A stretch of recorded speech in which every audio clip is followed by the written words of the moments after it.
아나운서가 소개하고 아지가 분석하는 아이템.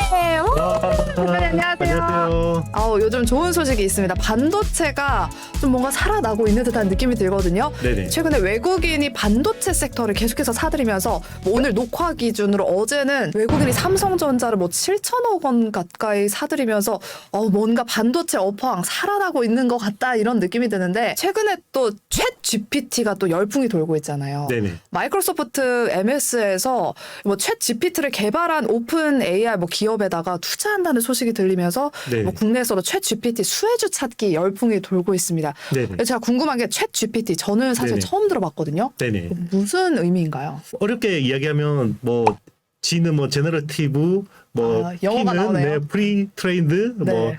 뭐 트랜스포머 뭐 이렇게 이야기하면 듣기 싫잖아요. 그냥 AI 모델 중에 하나라고 생각하시면 되고요. 기존에는 AI가 우리 그 대화 네. 챗이라는 건 챗봇 이야기하는 거잖아요. 말하는 거죠. 네네, 그렇죠. 기존에는 이게 순차적으로 이거를 데이터들을 다 이렇게 이제 이거를 이제 다 AI에 트레이닝을 시켰는데 GPT 같은 경우는 단어의 연결성, 서로 맥락을 그래서 이 단어 간의 맥락을 찾아서 네. 그걸 이제 대화에다가 응용을 하니까 기계인지 사람인지 뭐 거의 구분이 안 갈 정도의 그런 서비스가 되는 거고요. 그 GPT라는 게 1, 2, 3까지 있어요. 네. 지금 챗 GPT 같은 경우는 GPT 3.5 기반으로 이제 만들어진 서비스고요. GPT가 많아질수록 이제 파라미터라는 매개 변수가 있는데 그게 훨씬 더 많아지는 거예요. 우리 옛날에 진화된 동물일수록 뇌에 주름이 많다고 이야기하잖아요. 어제 제가 주름이 많은 네네, 것 그렇죠. 같더라고요. 이게 이제 고등 생물로 갈수록 뇌에 주름이 많은데 그거는 시냅스가 많은 거거든요. 네, 그것처럼 이제 매개 변수를 굉장히 다양한 변수들을 한꺼번에 처리할 수 있는 이제 그런 거죠. 그럼 대화형 인공지능이면 네네. 대화 뭐 카카오톡보다 조금 더 진화된 뭐 그런 거예요? 아니면 또 더 고지능적인 거예요? 그렇죠. 이제 기존에는 뭐 우리 그냥 이제 뭔가 AS 할 때 채팅으로 이렇게 이야기하면 기계가 답변한 것처럼 이렇게 느껴지잖아요. 챗 GPT 같은 경우는요, 이게 진짜 사람 같아요. 그래서 그림도 그려주고, 말로 이야기하면 이제 코딩도 해주고요. 네. 그리고, 시도 써주고. 정말 사람이나 거의 다른 사람이죠. 거 없네요. 네네. 그래서 굉장히 어떻게 보면 감성적인 터치도 해주는데요. 체마 앵커가 챗 GPT한테 물어봤어요. 2더하기 5는 7이잖아요. 네. 그런데 우리 와이프가 8이라고 하던데? 라고 하니까 뭐라고 답변한지 아세요? 그럼 와이프 GPT. 말이 맞지 이렇게 되는 맞아요. 거예요? 네. 와. 그럼 거의 로봇이 아니라 사람과 비슷한 그런 그렇죠. 감성 수준을 지니고 있는 거네요. 맞아요. 네. 이번에 그러면 챗 GPT가 이렇게 열풍을 끌면서 네네. AI 반도체에 대한 관심도 높아지고 있는데 네네. 이 AI 반도체는 기존의 반도체 어떤 차이점이 네네. 있나요? 챗 GPT라는 게 불과 몇 달 사이에 막 이슈가 된 거죠. 그러니까요. 네, 이게 뭐 순식간에 100만 가입자를 막 모아버리고 이슈가 됐는데 이게 원래는 생각지도 않았던 수요였죠. 작년 말만 해도 뭐 이쪽 수요가 크게 뭐 문제가 될 거라고 생각도 하지는 않았었고 실제로 이게 갑자기 트래픽이 몰리면서 MS 마이크로소프트 애저가 7시간 다운됐어요. 네, 그만큼 지금 이게 핫하거든요. 7시간이 다운될 네네. 정도 엄청난 건데. 클라우드가 다운될 정도로 네. 당연히 뭐 이거만의 이유는 아니겠지만 그 이유 중에 하나라고 보고 있는 거고요. 그러면 이거를 구현하기 위해서는 이제 클라우드 쪽에서 이제 서버 쪽에서 AI 반도체가 되게 중요해지는 거고 그래서 최근에 엔비디아 주가가 좋죠. 네. 130불 수준에서 190불로 확 튀어버렸는데 기본적으로 이런 챗 GPT에 가장 적합한 거는 AI를 이제 서포트할 수 있는 반도체들이 중요한데 GPU 기반으로 하는 게 제일 좋아요. 그래서 GPU 기반으로 이제 GPU라는 거는 어떻게 보면 병렬식이잖아요. 네. CPU는 어떻게 보면 직렬식으로 하나씩 문제를 해결하는 거고 GPU는 병렬식으로 이렇게 한꺼번에 동시다발적으로 왜냐면 그래픽이 이 화면에 한꺼번에 막 뜨니까 그걸 동시다발적으로 처리하는 건데 사람의 뇌가 그런 거죠. 지금 이제 제가 이야기하고 있는데 아나운서님이 딴 생각하는 거죠. 멀티태스킹 멀티태스킹이 되는 거죠. 네, 그게 다 GPU 기반이거든요.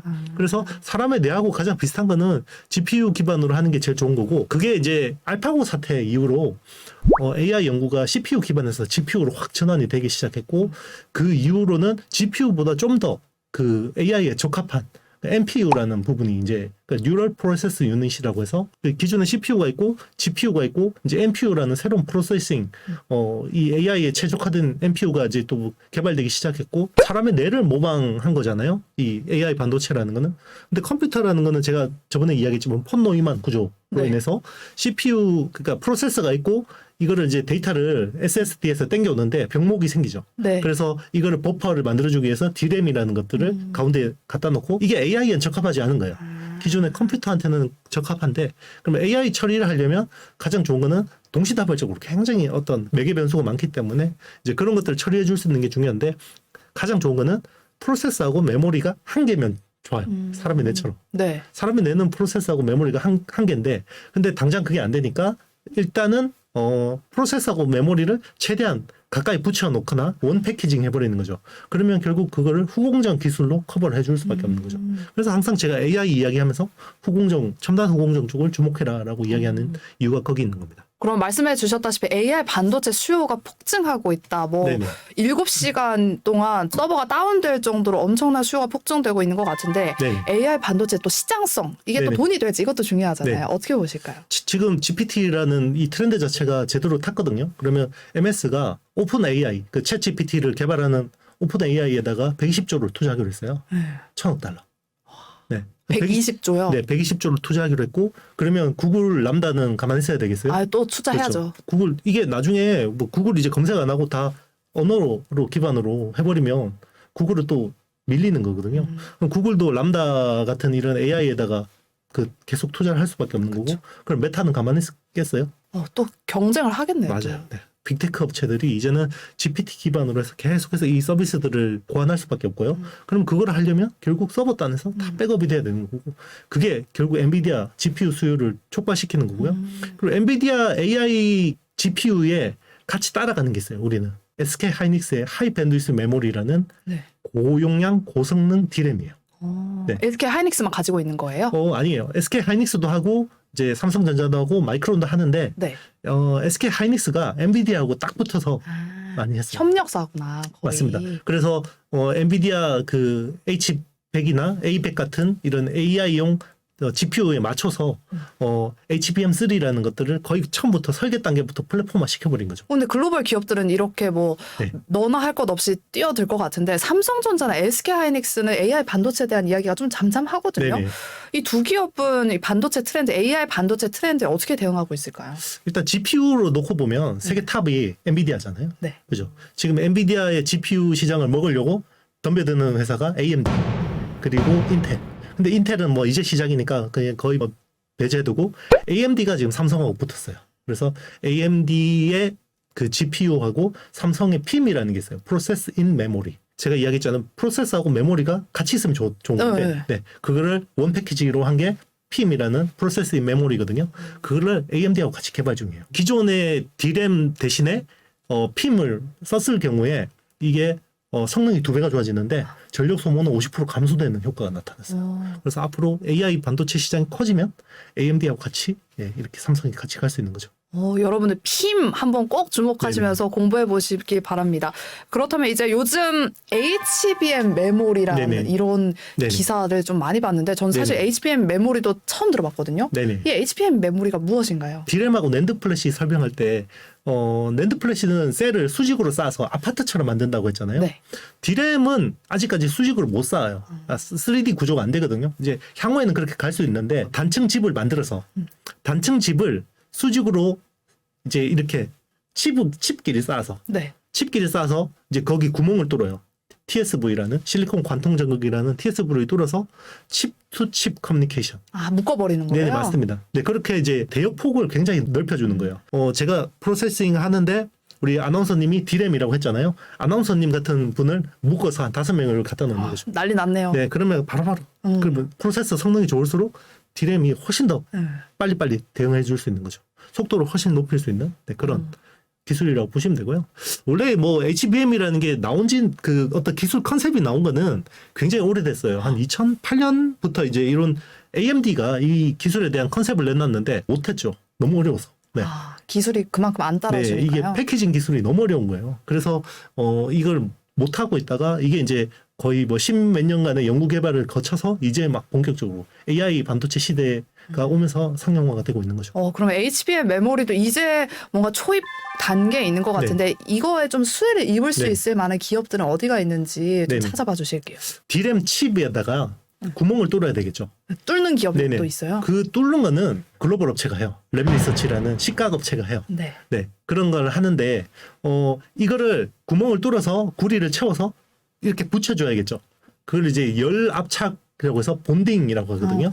그 장비를 한미반도체가 납품해요. HBM3 쪽에. 그래서 그게 수백억 이미 수주가 나와가서 일단 매출이 찍혔고요. 그래서 앞으로 더 늘어나면 거기도 더 추가로 납품을 하겠죠. 그리고 이제 레이저 같은 것들을 가공 장비가 굉장히 많이 필요해요. 그러면 이제 레이저 가공 장비를 하는 이오테크닉스라는 회사가 또 이제 수혜를 보는 거고. 그리고 이제 이게 수직으로 쌓았을 경우에 얼라인먼트나 이런 게 배열이 조금만 틀어져도 아주 안 미세하게 될 것 틀어져도 안 되겠죠. 네.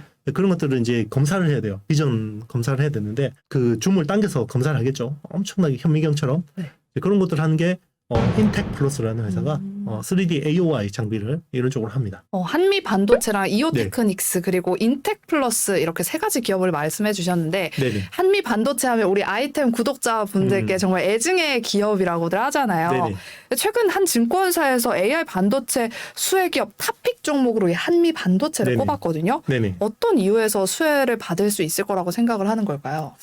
일단 이제 패키징이라고 하면 반도체를 자르고 그리고 이제 막 자르면 가루 나오겠죠. 네. 가루 나오면 씻어야겠죠. 청소해야죠. 세정해야 되죠. 우리 지난 시간에 세정했죠.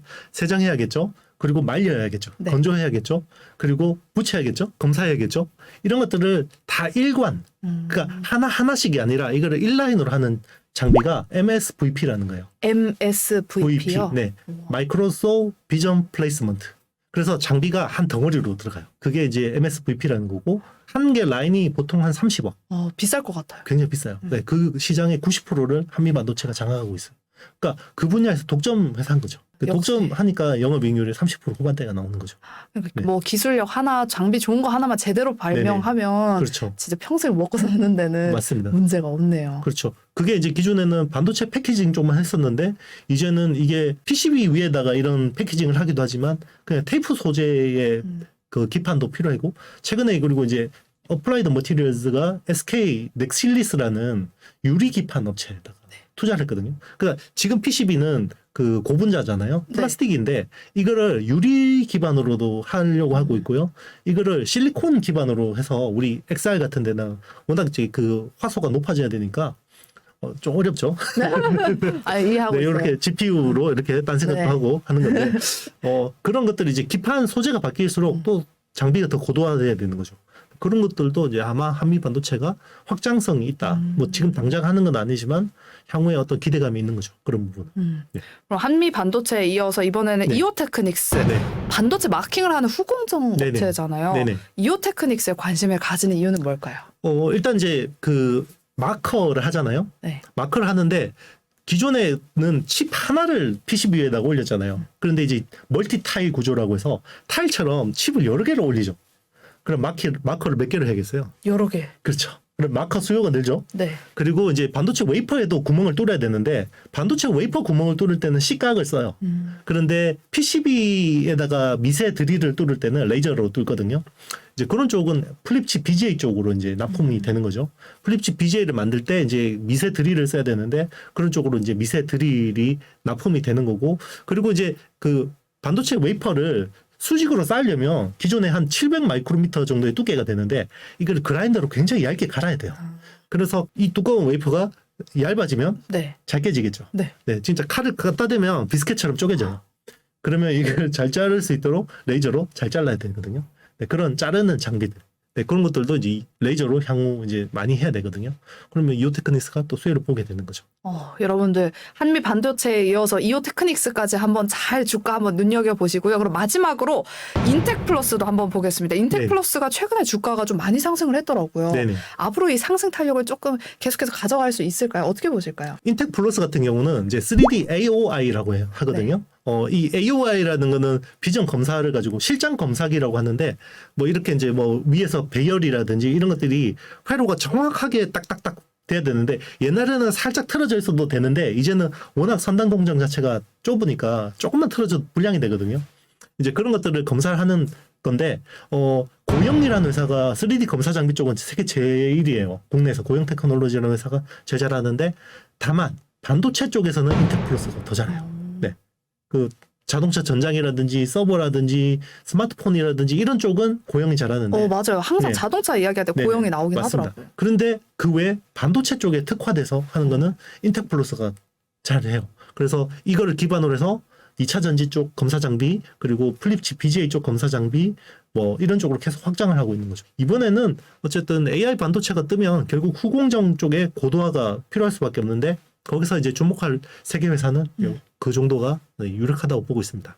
네, 최근에 시장에서 챗 GPT와 관련해서 엄청나게 뜨거운 관심을 받고 있기 때문에 저희가 챗 GPT가 무엇인지 또 관련해서 AI 반도체 거기에 더 나아가서 우리가 좀 수혜를 입을 수 있을 만한 기업은 무엇이 있을지 세 가지 기업들 다 알아봤습니다. 여러분들 투자 판단에 참고로 활용해 주시고요. 대표님 오늘 말씀 고맙습니다. 네. 네, 여러분들 오늘 영상이 마음에 드셨다면 좋아요, 구독, 알림 설정, 댓글까지 많이 부탁드릴게요. 여러분들 다음 주 이 시간에 만나도록 할게요. 오늘도 고맙습니다.